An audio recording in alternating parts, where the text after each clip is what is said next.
विठ्ठलाच्या दर्शनासाठी जाणाऱ्या अल्पवयीन मुलीवर दौंडमध्ये अत्याचार, महिलांच्या डोळ्यात मिरची पूड टाकून दागिन्यांवर दरोडा। पुणे सोलापूर राष्ट्रीय महामार्गावरून पंढरपूरला देवदर्शनासाठी निघालेल्या आणि चहा पिण्यासाठी थांबलेल्या कुटुंबातील एका अल्पवयीन मुलीवर लैंगिक अत्याचार झाल्याची धक्कादायक घटना समोर आली आहे। दुचाकीवरून आलेल्या 2 अज्ञातांपैकी एकाने अल्पवयीन मुलीच्या गळ्याला कोयता लावून तिच्यावर अत्याचार केला। तसंच इतर महिलांच्या गळ्यातील 1.5 लाखांच्या आसपास सोन्या चांदीचे दागिने लुटून दरोडेखोर पसार झाल्याची ही घटना आहे। पुणे सोलापूर राष्ट्रीय महामार्गावरून 4 चाकी गाडीतून एक कुटुंब पंढरपूरला देवदर्शनासाठी जात होतं। पहाटे 4:30 वाजण्याच्या सुमारास दौंड पोलीस ठाण्याच्या हद्दीत असलेल्या स्वामी चिंचोली येथे महामार्गाच्या जवळ असलेल्या एका टपरीजवळ 4 चाकी वाहनातून काही महिला व पुरुष उतरले। ते या ठिकाणी चहा पिण्यासाठी थांबले होते। त्याचवेळी 2 अज्ञात इसम या ठिकाणी दुचाकीवरून आले।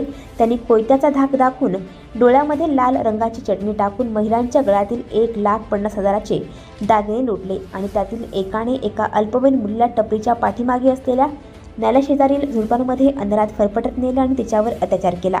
या प्रकरणी दौंड पोलीस ठाण्यात अज्ञात व्यक्तींच्या विरोधात गुन्हा दाखल करण्यात आल्याची माहिती पोलिसांनी दिली आहे।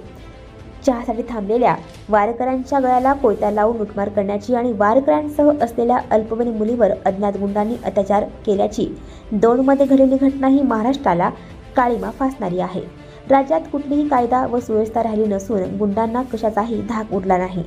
आज वारकरी सुरक्षित नसतील तर महाराष्ट्रात जंगल राज्य सुरू आहे असंच म्हणावं लागेल। गुन्हेगारांच्या मुसक्या आवळण्याऐवजी केवळ गप्पा हाणणारे कधी जागे होतील? काल कर्जत, जामखेड तर आज दौंड। दररोज कुठे ना कुठे अत्याचाराच्या घटना घडत आहेत, पण सरकार लक्ष द्यायला तयार नाही, हे दुर्दैव आहे, अशी पोस्ट रोहित पवार यांनी केली आहे।